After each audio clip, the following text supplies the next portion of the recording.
In Flickering Dreams this time, we look at just two big films out in cinemas at the moment.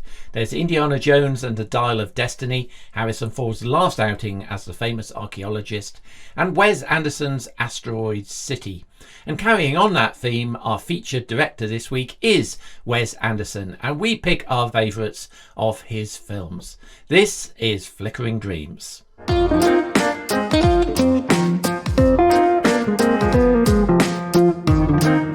So we're going to kick off with one of the films of the summer, which I've certainly been looking forward to with a little bit of trepidation, I have to say, and that is Indiana Jones and the Dial of Destiny.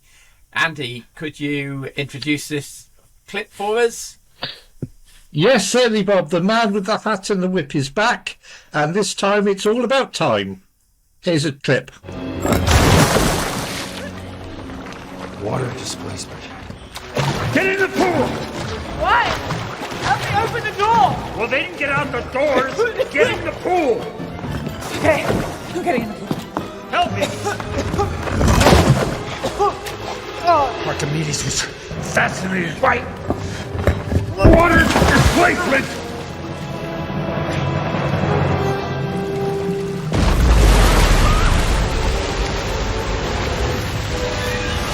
So we're going to start with our resident expert on all things Raiders of the Lost Ark and Indiana Jones, Andy Godfrey. Andy. Yeah, I went into this actually very expectantly. I thought, well, maybe they've learnt their lessons from Crystal Skull, which I watched again this week, and actually isn't that bad, actually, when you go back and review it. Honestly, it's not. But I thought, well, maybe they've learnt their lessons. We've got a fresh director. We've got a fresh production team. I know that Spielberg and Lucas are still behind, the powers behind the film.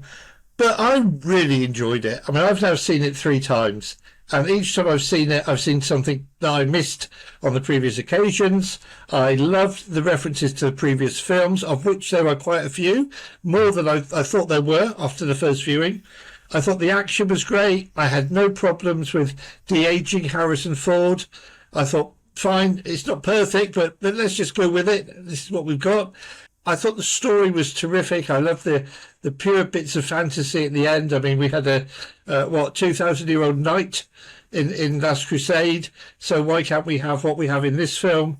And I just thought that the whole thing was really well done, beautifully shot. John Williams' score, which I've been listening to, is absolutely tremendous, and great to hear that Raiders March again, that familiar theme. I thought credit to Harrison Ford for what is he, 80 odd now, getting on towards 80. Credit to him for doing the role, for making almost in jokes about himself when they're climbing up a cliff. You don't have cracked ribs, and you don't have this, and you've never been forced to drink the blood of Cali. It was a really, really great performance. I think Ford's been great in all of the films. So for me, Raiders remains the gold standard, the greatest movie ever made. Then Last Crusade, but I'm going to go as far as to say that Dial of Destiny comes in 3rd place in the Indiana Jones saga. So absolutely loved it. It's Indiana Jones chasing an artifact against the Nazis. What more do you want? What's not to love? Yeah. Emma, did you come out with the same thoughts? So I'm not as obsessed, shall we say, with Indiana Jones. I enjoy watching it, but it's just fine for me. Probably get shot down in flames and cut off, but yeah. I do like the nostalgia, and like Andy said, there are loads of callbacks which even I picked up on, having only watched the originals a few times. So yeah, I was really having fun, and I loved the sidekick, whose name I have forgotten. But the lad, Waller-Bridge? No. The little boy. Yeah, the lad. Teddy. Yeah. Teddy, that's right. I thought he was okay, great. Wasn't he? I mean, he wasn't a short round. I mean, maybe. Thank goodness. Thank goodness. Maybe he'll win an Oscar in 30 years' time, right? Who knows? But he wasn't completely irritating, was he? No. True. I did think it was maybe slightly too long. Could have just shaved off 10-15 minutes, I think. Mm. And I would have better. personally shaved off most of that tuk-tuk chase in Tangiers. That was a little possibly. much, wasn't it? Which I just I couldn't really get excited about. We've seen it so many times in Bourne and Bond and similar movies, and it's been done, frankly, better than that. I just think I got bored in that action sequence. Yeah, I agree. I think it being constricted a little bit, that would be better. Yeah, certainly. Like the beginning, I was very much, swept up in it being Indiana Jones back again. The middle, I was starting to flag, and I was like, oh, I wonder if I can get a nap in. But I absolutely loved the end, and I was crying at the ending. So was I. Yeah. It's a lovely emotional ending. We won't drop any spoilers, but I thought it was very good indeed. Yeah. Okay, good. Scott. Yeah, I think I've got quite similar views to Emma on this one. I absolutely loved the start of this movie. That whole de-aged Harrison Ford section when he's back fighting the Nazis. I kind of would have liked the whole movie of that whole part of it. Let's go back to like a mid-quel, sort of place it somewhere in that time period from the original trilogy. When it got to the present day, sort of, well, not present day, but the older Indiana Jones, I did find it dragged a little bit in that middle section. While we're learning about the characters, we're getting to know the Phoebe Waller-Bridge character, and maybe it's the surroundings that I saw it in as well, because it was a very hot, full cinema screen that I was in to see this one, and I did find myself slightly close to nodding off a few times. And I don't know how much that was due to do with the film and how much that was just with how hot the room was. But I enjoyed a lot of the action scenes. I thought those were very well done. As you said, some of them we've seen various versions of before. You see the scene in the trailer on the horse, which was very True Lies or John Wick. Sort of brings back memories to other films quite often with action scenes in this. But they were still fun. And I never found myself with a sense of, oh no, they shouldn't have made this, which I was very worried about, because I thought it's a great trilogy. For me, Last Crusade is the best one, but I would have happily ended it there. Crystal Skull is what it was. This one, it didn't need to be made, but I don't mind that it was. Ford did better than I expected him to. Waller-Bridge was fine. I love Mads Mikkelsen in pretty much everything he does. He was really good in this. You need someone with a presence to bring that antagonistic energy. You can call him and you know he's going to show up and deliver. I have some issues with plot holes involving his character. One particular moment anyway, but I won't go into that today. But yeah, overall, I think it was a fun film. Yeah, good. I absolutely agree. I had a lot of fun as well. In fact, I saw a comment on your film review of this, Scott, which I took great offence to. Somebody saying that they completely disagreed with what you said. Oh, but we haven't actually seen the film. Yeah, exactly. I mean, for fuck's sake. Crazy. I mean, yeah, sorry, it wasn't this film. It was The Flash. That would have been another one. But yeah. Oh yeah, The Flash one. Yeah, but a lot of the comments about the de-aging, I just don't understand, because when I went to look at it the second time, I thought, okay, I'm really going to focus here on what it is, and I thought they did it really, really well. I think there are just a few of the action shots where something it's not quite right as he turns quickly or whatever. Yeah. There's also one quick shot where he's running along the top of the train and we see it from a distance. Oh. That's a terrible shot. I will say that is a terrible shot. Because it looks so animated. No problem. I was back to whenever it was, 1989's Titanic, and those little CGI figures walking on the deck. I thought, whichever of those effects studios in the end titles did that really deserved to be shot, because it was just awful. Right. I agree. I agree with that. But no, I thought it was good. It was entertaining. I think whether people enjoy the ending or not and can suspend their disbelief about what happens in the ending. I was very amused by Kermode and Mayo's review where they talked about meeting Jesus, not Jesus. But I thought it was a very clever line in the script there about the trick deck that Phoebe Waller-Bridge says in that final sequence, which I thought, okay, that's quite clever that you've added a way of actually getting to that particular unlikely scenario. Yeah. In terms of scores on the doors, I'm going to give this one an 8 out of 10.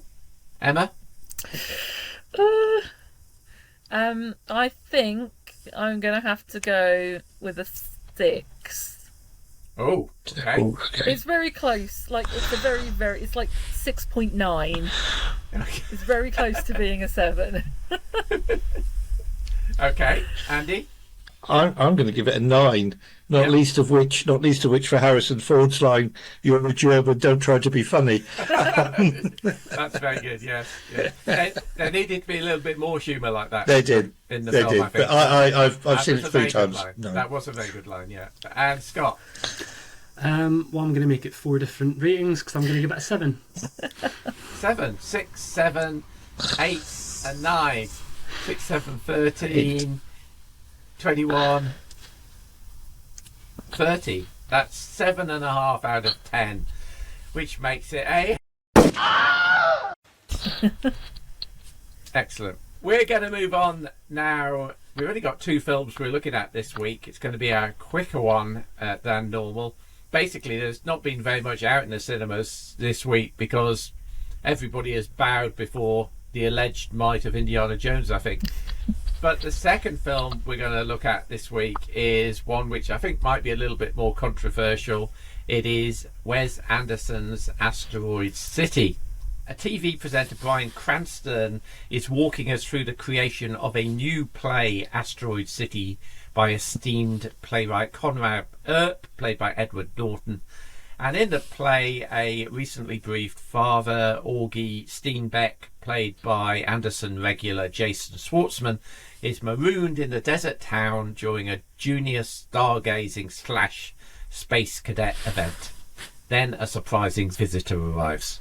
Here's a clip. Junior stargazers and space cadets.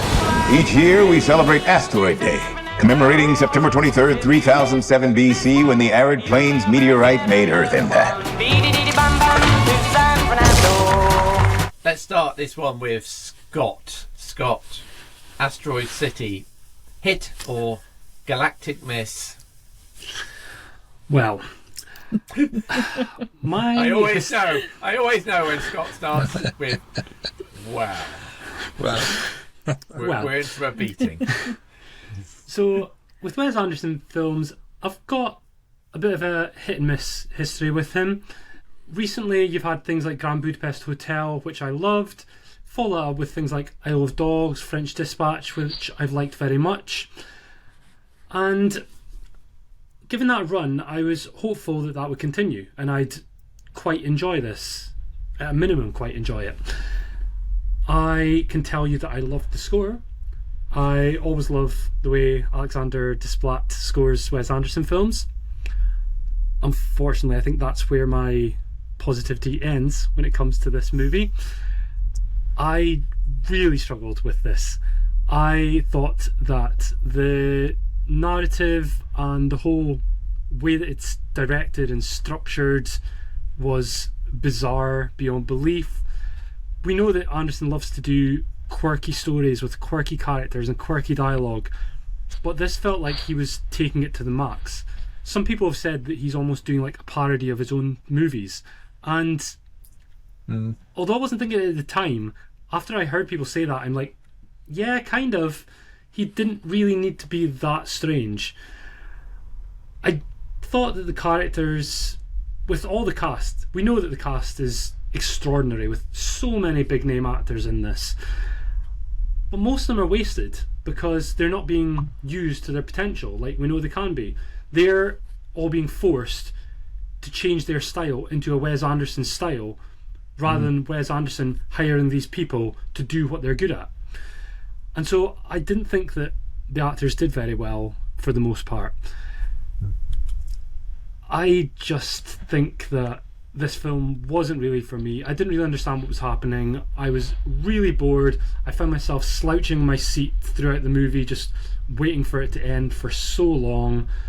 I think there was one point where it almost ended, and I got my two hands in my chair, and I was ready to go like that, and then it carried on, and I was like, until it eventually did end. And yeah, when it came out, I was heading to... wake up if you don't go to sleep. I was heading to a pub quiz after the film finished as well, and I was just sitting there silently, and the guys were like, "What's wrong?" And they could tell I was just drained of life after watching this movie. So yeah, not my cup of tea. Not a fan. Not your cup of tea. Okay. Emma, how about you? Similar feelings about it. I was fairly annoyed I actually had to pay real money because it wasn't on at my Cineworld.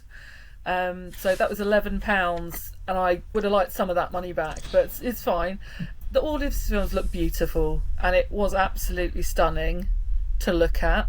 I really enjoyed Steve Carell, and I thought there wasn't, like, it was just the right amount of him actually, like, in the background, because he wasn't really a main character, and I thought that worked well. Obviously, you know, that alien, loved it, fantastic.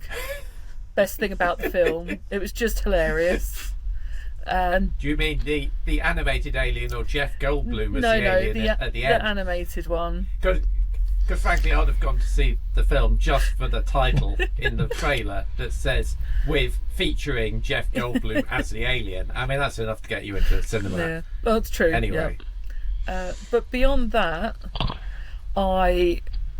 it's very Marmite, his catalogue for me, and yeah, I kind of lost the will to live watching it. There were actually quite a few people in my screening, which I was surprised about, and there was a couple sitting right up the back, and they were laughing like constantly, and occasionally I'm like, that was amusing, and then after a while I was just waiting to hear them laugh and go, okay, maybe I didn't understand what just happened, like there was no reason to laugh at that. So it evidently hits the spot for some people. I think bits of this film were really, really funny. The bit where Matt Dillon as the engineer screws in the 75-cent piece into the sump of the car and then turns it on and says it's going to be option 1 or option 2. Oh, it's option 3. Right, none of those. That made me howl with laughter, I have to say. I thought it was going to be one of a really, really funny Wes Anderson film. And there were occasionally funny bits that really made me chuckle, but it never quite got to that point again for me. But I would be interested to know, actually, so how people felt about Tom Hanks being in it. Like Scott said, I thought he was pretty well wasted in the film. He got given very, very little to do, I thought. Yeah. Not a Hanks classic. Yeah. Andy, how about you? Yeah, I'm with you guys. Dull, and dull. Waste of a great cast. The sets look great. Everything has to be so perfect in a Wes Anderson film, doesn't it?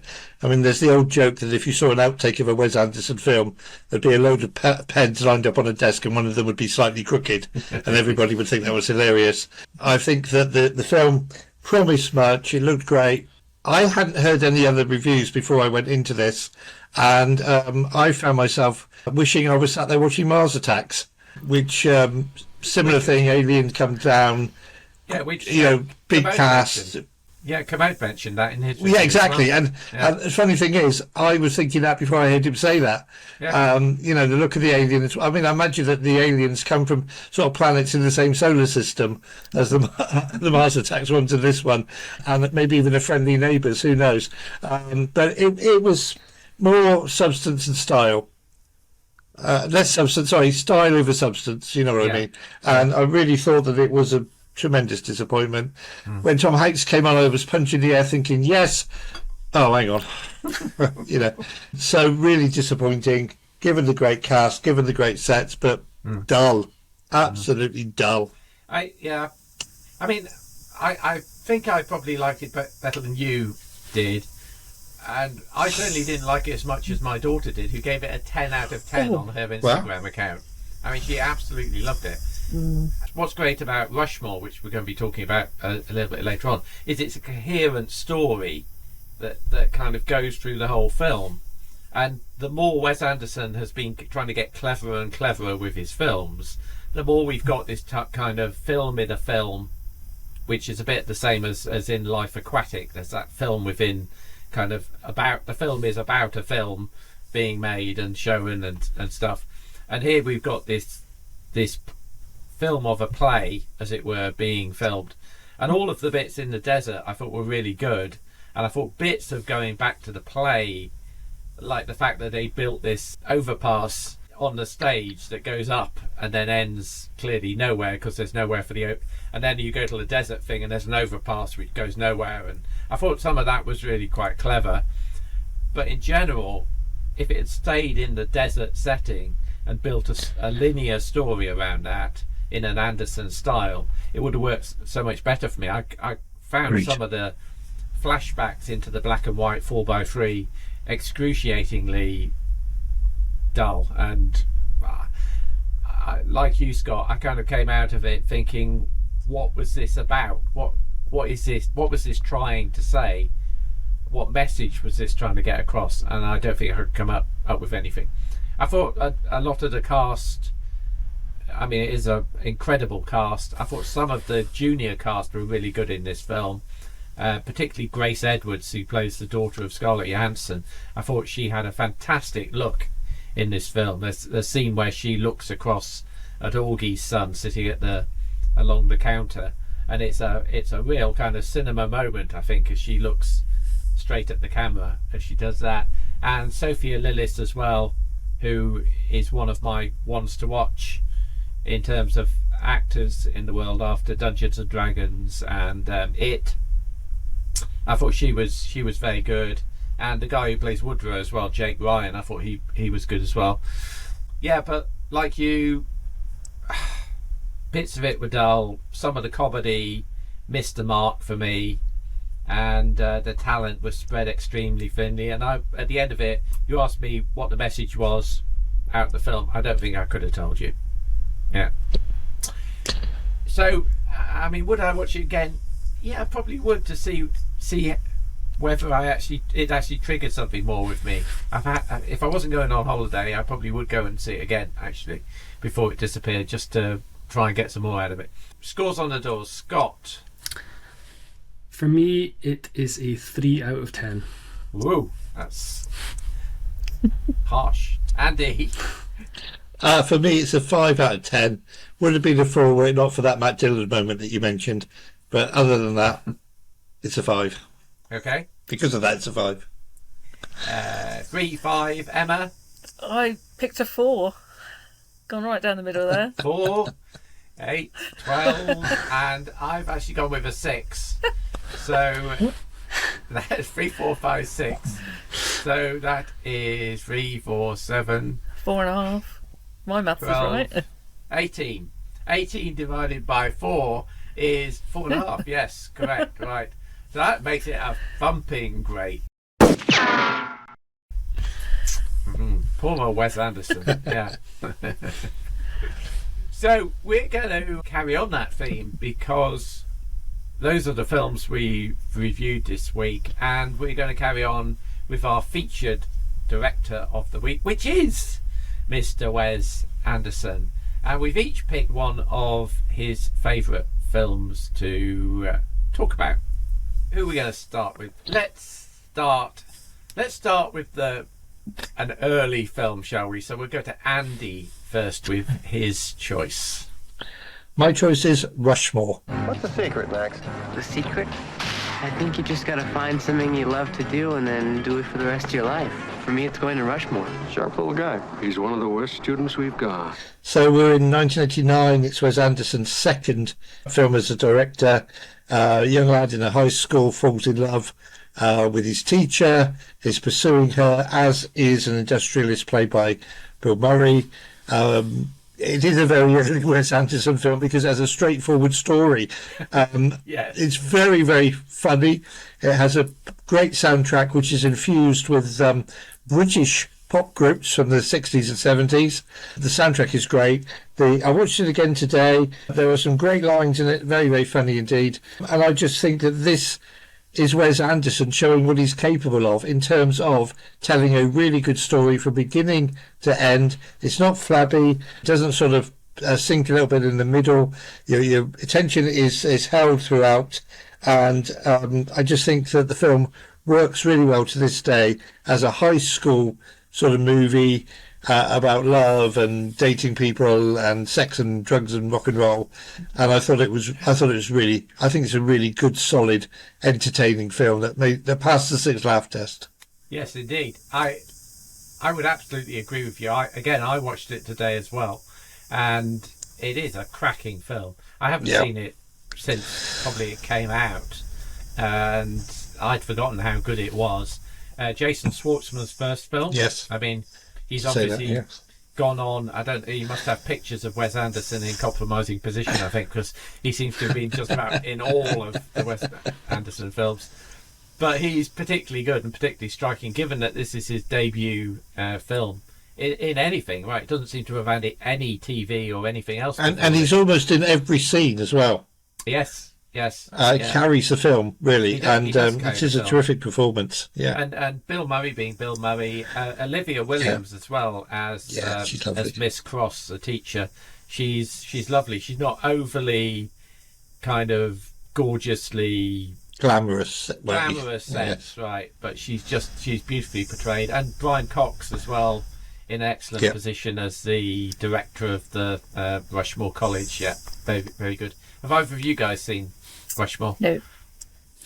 It's arguably the most accessible Wes Anderson film of them all, and as Bob says, it is very, very funny, brilliantly acted, and quite straightforward really. I mean, there's not anything you would sort of say, well, that's a real director's flair, he's trying to do this or that, or slow things down, or take shots from unusual angles. It's pretty straightforward, and all the better for it, because it's a good story. Yes. Yeah, it does have a few little Wes Anderson things that just a couple, but that's where these kind of titles came from. Come from. There's little hints there that says this is a Wes Anderson film. Yeah, and I love the fact that the drama productions, the school drama productions, are like mini epic films in their own right. It's like Tropic Thunder on the stage at one point.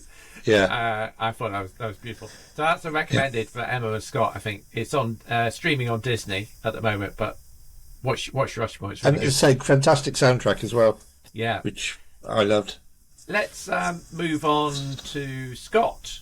We'll kind of go chronologically, I think, in our Wes Anderson films, or nearly chronologically. Scott, what did you pick? The film I chose was Moonrise Kingdom. What am I looking at? He does watercolors, mostly landscapes, but a few nudes. So I'll hold my hands up a little bit on this one. I saw this film I think it was during lockdown for the first time, and I was thinking about it just before starting the podcast, and I knew that I really enjoyed it, but then I was thinking I couldn't remember too much about the plot to speak about. I know that it was about a couple of kids in a camp that I think they fall in love, or at least sort of puppy dog love, and they run away, and basically there's a search party on to find them.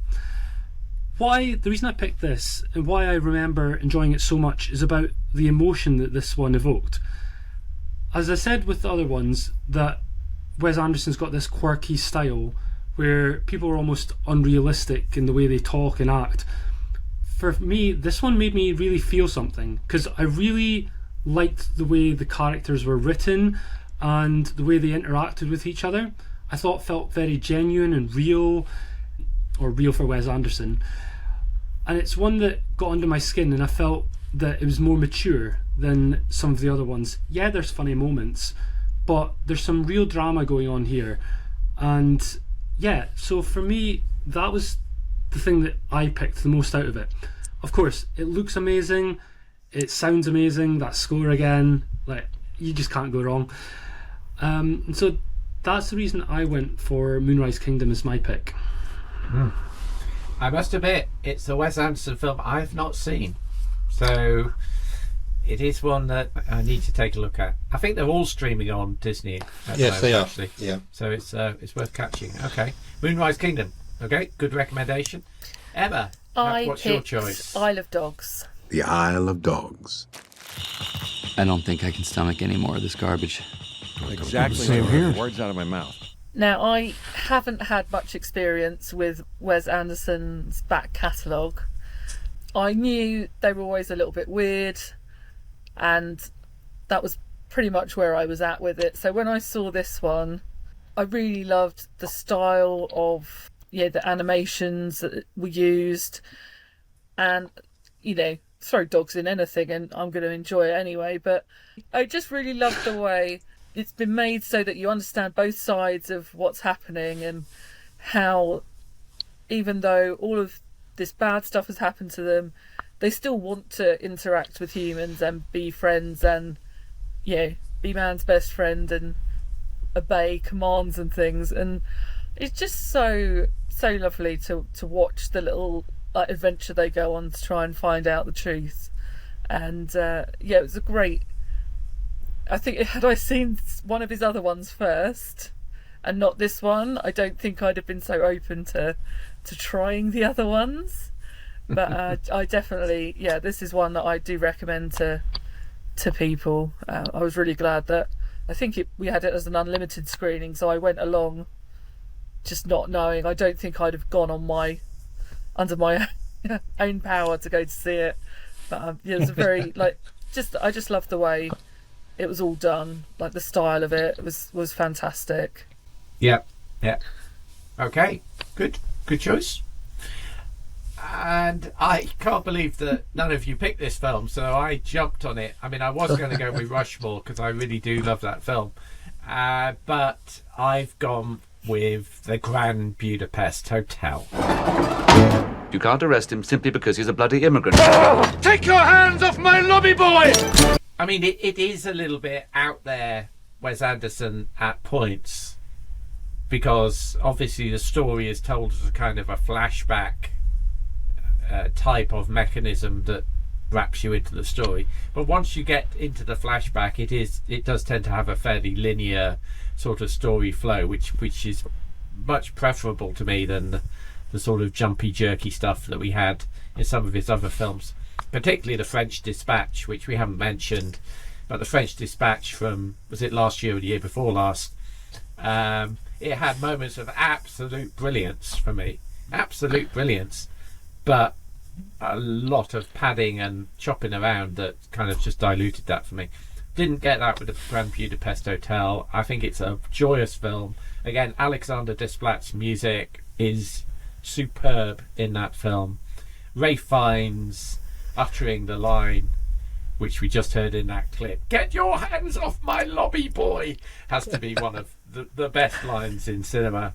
And the whole cast again is terrific, and the way in which they performed. Willem Dafoe as the kind of terrible evil baddie character in the film, it's just a delight for me. And for me, that's kind of peak Wes Anderson. It's got all the style with the colour grading and the pastels and everything, but it's also got some substance as well, and it came together well.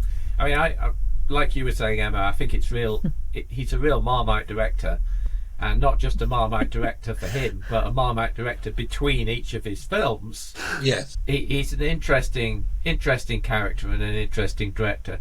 To me, I thought, coming back to Asteroid City again, I think one of the things I would love him to do is to co-direct a film with somebody. Co-direct a film with James Mangold, right? So put Wes Anderson's style and his vision and so on against somebody to say, hang on a minute, Wes, can we here's the story, this is where the story's going. And if you could get the best of both worlds with Wes Anderson, or rein Wes Anderson we could push it over the top a little bit, couple him with Michael Bay. I think that would be some chaos I would like to watch. The Michael Bay Wes Anderson. Have you actually seen there's a fabulous, I think there's more than one, but there's a fabulous version of Lord of the Rings, as if it had been directed by Wes Anderson, with AI generated characters. Have you seen that? There's a few of those going Look it up on YouTube. Wes Anderson, Lord of the Rings, and it's absolutely hilarious. Absolutely hilarious, the sort of trailer that you get. So yeah, so that is our look at Wes Anderson. 4 really good films, which I'd encourage you, dear viewer, to look. Though, as we said, most of them are streaming on Disney. We had Rushmore, we had Moonrise Kingdom, we had Isle of Dogs, and we had the Grand Budapest Hotel. Next week, our featured director is going to be the great Billy Wilder. So we're going back in time, and we'll be reviewing some of his great films from the past. Andy and me are probably in a better position to enjoy some of these than Scott and Emma, but that's where we're going tonight. But we're helping them with to learn their cinematic history. Indeed we are. Yes. So that is our Flickering Dreams. A bit shorter this week than previous weeks, because we only had 2 films to review, but we will be back with you the back end of next week with another edition of Flickering Dreams. So my thanks to Emma from Emma at the Movies on Twitter, the Reverend Andy Godfrey from Sorted Magazine and Konnect Radio, Scott Forbes from the Forbes Film and TV Review on Facebook, and myself, Bob Mann, from One Man's Movies. That's our Flickering Dreams. Thanks very much. See you next time. Bye. Thank you so much for listening or watching Flickering Dreams. You can find the video version on YouTube and the audio version on all major podcast platforms. And don't forget to subscribe so you can get each of the weekly episodes as they are released. We'll see you at the movies.